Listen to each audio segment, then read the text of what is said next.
বিয়ের পর মেহজাবিনের বিশেষ দিন 2009 সালের এক প্রতিযোগিতায় চ্যাম্পিয়ন হয়ে শোবিজে যাত্রা শুরু করেন ছোট পর্দার জনপ্রিয় অভিনেত্রী মেহজাবিন চৌধুরী।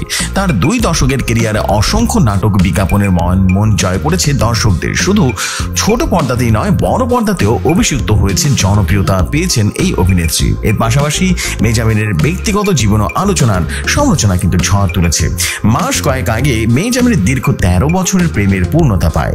বিয়ে করেন পরিচালক আদনান আল রাজীবকে।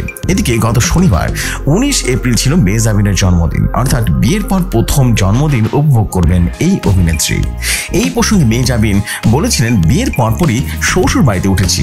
এবারের জন্মদিন যথারীতি স্বামীর বাড়িতে যেমন সময় কাটবে, ঠিক তেমনই আমার বাবা মা এবং পরিবারের অন্য সদস্যদের সঙ্গেও দিনটি বিশেষভাবে উদযাপন করবো ইনশাআল্লাহ। সবাই আমাদের জন্য দোয়া করবেন, আল্লাহ যেন আমাদেরকে সুস্থ রাখেন এবং স্বাভাবিক রাখেন। গত 23 ফেব্রুয়ারি দীর্ঘ 13 বছরের প্রেমের সম্পর্কের পরিণয় আনেন মেহজাবিন চৌধুরী। পরিচালক আদনান আল রাজীবকে বিয়ে করে এখন সুখের সংসার করছেন তারা।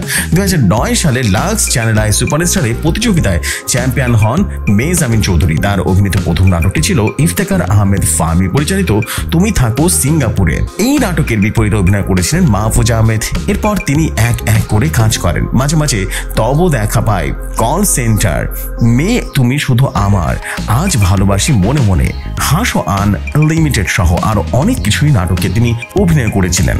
এমনই সব নিত্য নতুন নিউজ পেতে রেডিও শহরের সাথেই থাকুন।